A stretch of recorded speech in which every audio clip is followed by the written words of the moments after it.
Well, looky there. The government did not shut down. Huh.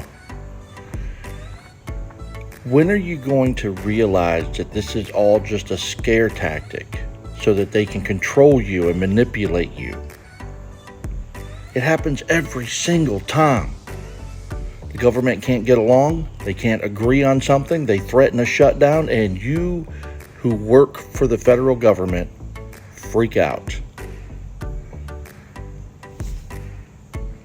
Maybe don't work for the federal government.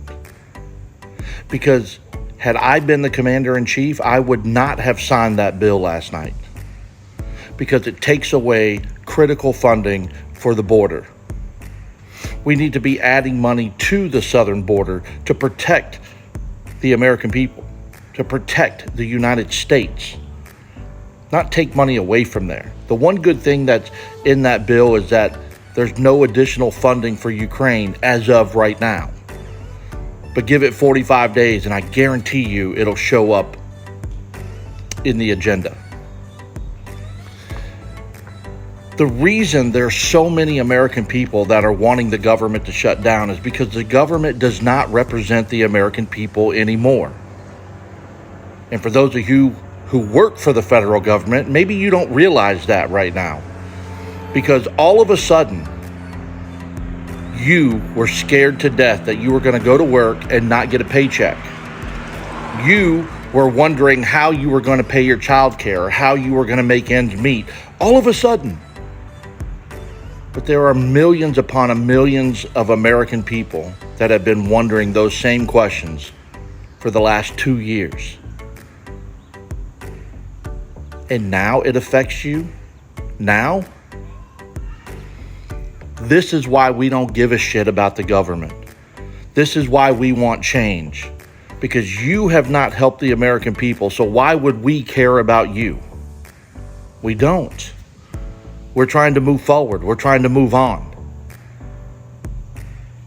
So, I'm happy you're going to continue to get your paycheck. But this is a Band-Aid on a Grand Canyon-sized cut. Because in 45 days, they're going to threaten it again. And you sheep are going to be scared to death again. Because you don't know how to stand up on your own 2 feet and take charge of your own life. Get a better job. Go work for a better employer. Do not support the United States government because they are not here for you. And until we make the appropriate or necessary changes, it's never going to be different. Your children are going to grow up with these same struggles and these same problems that we have today. Because we, the American people, are scared to stand up to our government. You have to remember that there are more of us than there are them. 337 million American citizens and about 1,500 elected officials sitting in Washington. You do the math. I myself am not a sheep. I'm living my life with the utmost freedom, and I'm going to continue to do so.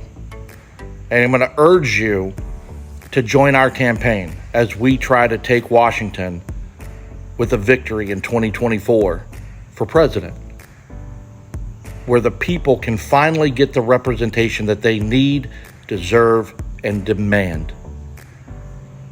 Just imagine how much better our country would be if the American people were the priority. We came first before the rest of the world. What would this country look like if the homeless were off the streets? If healthcare was affordable?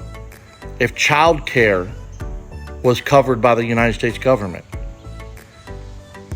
What would this country look like if people didn't give a shit about your race, your gender, or your nationality, and we all just got along and respected each other? What would that look like? What would this country look like if we were actually an independent nation and took care of ourselves and brought back Made in the USA? Do any of you have any idea what that would look like moving forward? I suggest you think about it because it's possible. Because we, the people, can do anything if we put our minds to it and we do it together. My name is Anthony Hudson. I'm running for president in 2024. God bless you. Let's come together for once. Thanks.